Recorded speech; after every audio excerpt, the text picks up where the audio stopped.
Calling him does no good either, considering how awful the signal here is.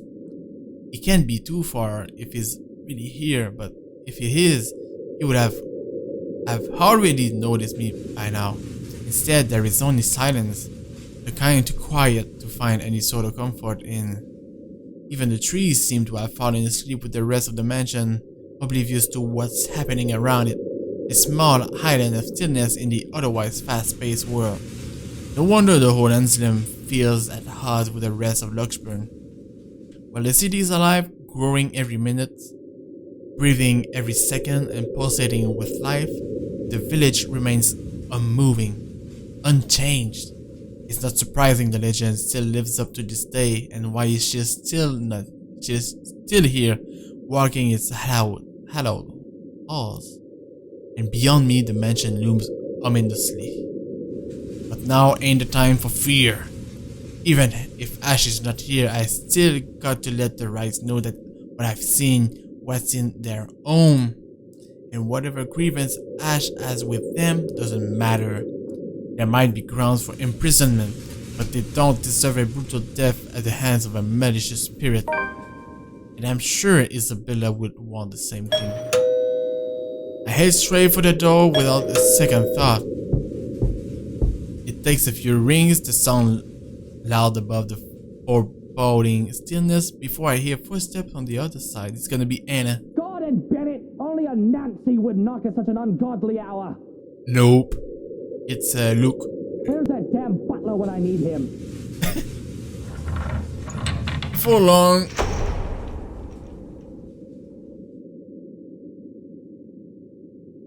What is that aura?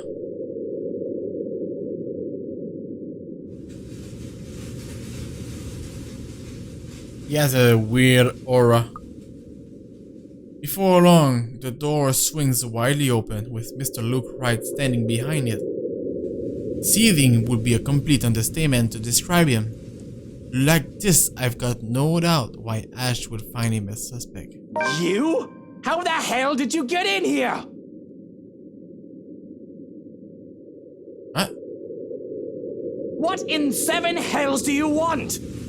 Why are you mad? It's bloody 6 in the morning! Oh, that's why. Okay. Listen, sir, I know this is not a good time. Oh, it's not a good time. Did you even check the clock before coming here? I bet you didn't. Unlike you, the ones living in this house need to sleep. Come back when people are actually awake, or I'll call security on you. Oh shit.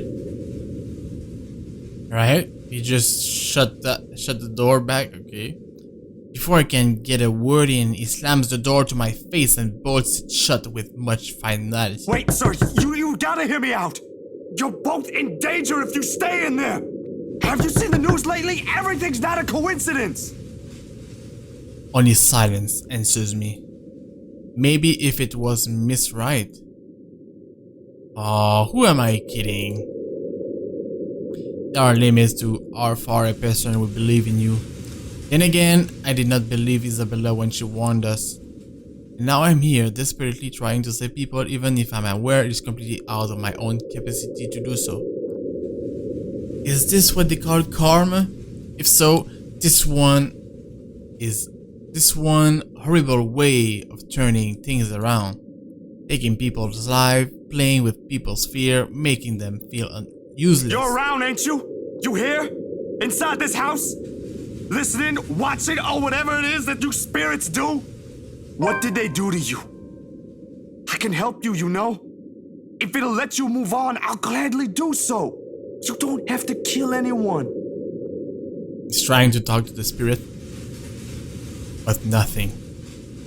And I don't even know who I'm talking to, or if a sane person is supposed to be doing that. The only thing I got after is a feeling of foolishness washing over me. Perhaps this is just me losing my mind. Out of other options and any other ideas, I let my hand slide off the door's surface and fall listlessly to my side. I can go back to Luxburn, try to find the others, try to get out of this mess with them, or let them know how much in deep shit we all are. Both sound good. Either way, my loitering here ain't helping at all. I let the quietness calm me for a few minutes before standing up and heading out to fetch my bike. It's quite a distance to Luxbourne, but if I hurry, I'll reach it in maybe... Oh, is this Ash? The rustling stops as soon as I turn around and strain my ears for any other movement around me. Yo, Ash, you there? Windsor. If he is here, and I've just missed him earlier, already my feet is moving in search of him for the second time. It won't hurt to double check, triple check even. With how big the property is, it can be anywhere. If things ain't so urgent, if they ain't so dire that lives are at stake, I'd probably have just waited for him to show up. But damn it! He needs to realize what exactly it is he's dealing with. That is not just a petty criminal he can simply throw in jail. That is something beyond the authority his police badge could ever give him. The guy needs to stop playing the big damn hero, sit down and chill. My breathing comes in short, shallow raps by the time I make it back to where I started. Still no sign of him, and I'm beginning to think I'm just wasting my time here. But that's when I hear it. That's Hannah. I recognize the melody in a heartbeat. Ma's favorite song. Oh wait, that's not Hannah. I listened for a while, trying to gauge where exactly from the house it's coming from. My feet starts moving before I can stop them. And there, as I circle a corner from a room in the first floor, a single window is open, but I can't make out whoever is inside. However, I'm sure the singing comes from there. Still, why I hear an old tune here of all the places, I won't know. It's not an obscure song by all means, but it is pretty rare to find someone who knows this. And for some reason, Death seems to follow this song around. Ooh. That's right, because when his parents died, Zach's mom was singing this song.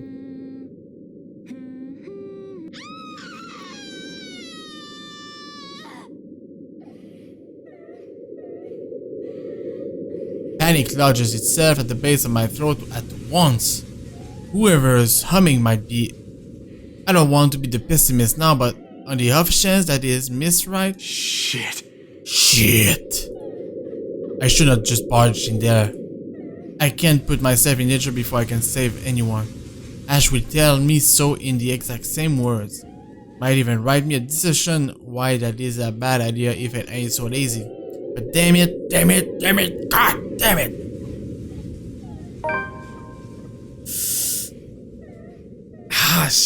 Man, someone could be in danger.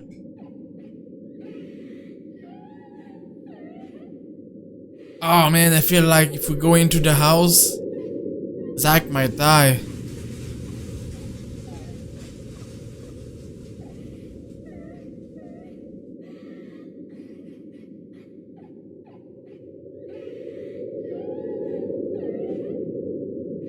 But at the same time,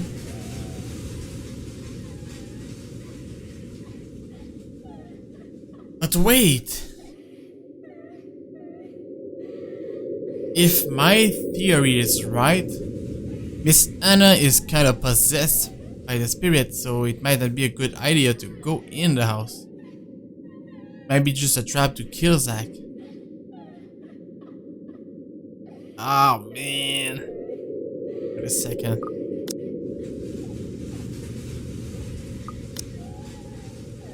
Yeah. I'm just gonna keep looking for Ash because... Ah, man. What to do? Ah, fuck it. I'm kinda curious. what's gonna happen? Let's enter the house. I can search for Ash, but what if it's too late by then?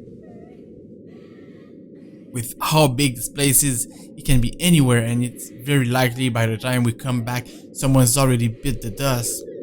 That and the cries grow louder against my ear the longer I linger. Almost impossible to ignore, drawing me in like a moth to a flame. For a moment, I let myself shudder, shaking the uneasy feeling of my head. This can't be a good idea, not by a long shot. Still, I've got to try. Funnily enough, for a couple as high profile as the Rise, they don't seem to have any security detail patrolling around. A few guards here and there, sure, but one will expect they'll have more considering the size of the place. It works to my advantage, though, and I really can't complain when there's a high chance I might get arrested for what I'm about to do. Luckily, the window's wide enough for me to fit through without making a noise. There's certainly no going back now.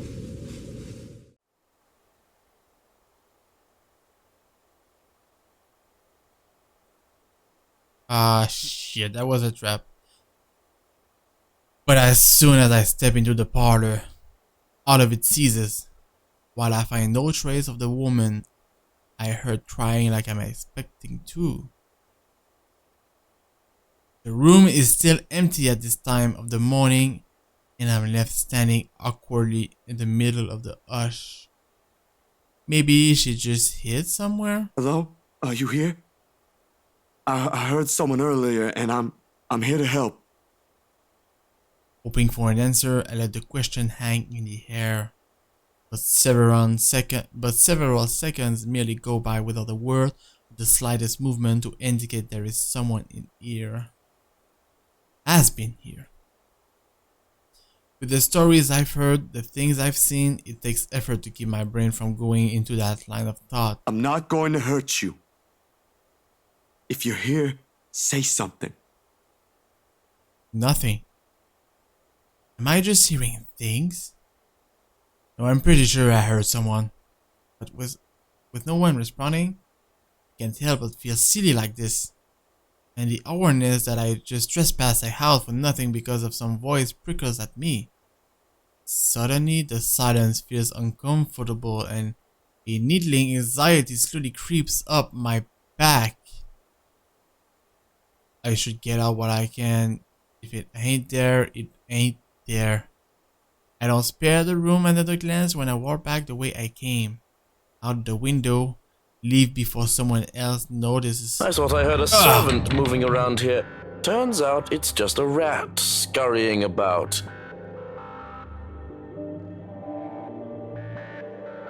That got me. God damn it. How unpleasant. My heart shoots up into my throat. I can run, the window is a few steps away. I should be able to escape, but instead, out of some foolish impulse, I turn around. Perhaps it's because the only impression the guy has left me in what few times we met is nothing but unsettling. This ain't what you think it is. You're quite the distance from the kitchen, I'm afraid. Perhaps I should lead you there. Why the kitchen? Someone's in here before me. I wasn't here for what you're thinking. There was sobbing and... Oh, he thinks we're stealing. Ow! What the hell? The first blow knocks the wind out of me, sending me heaving and crumbling to my knees. Tears well up my eyes as the pain swells when he twists my wrist behind my back. Jesus! You've gotta listen to me. Then again, dirty thieves aren't welcome in my kitchen either. Yeah, I think we're stealing.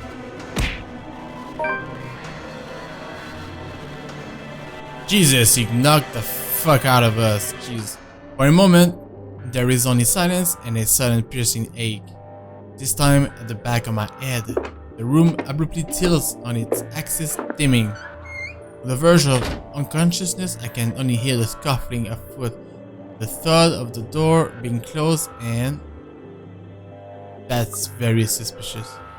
A woman?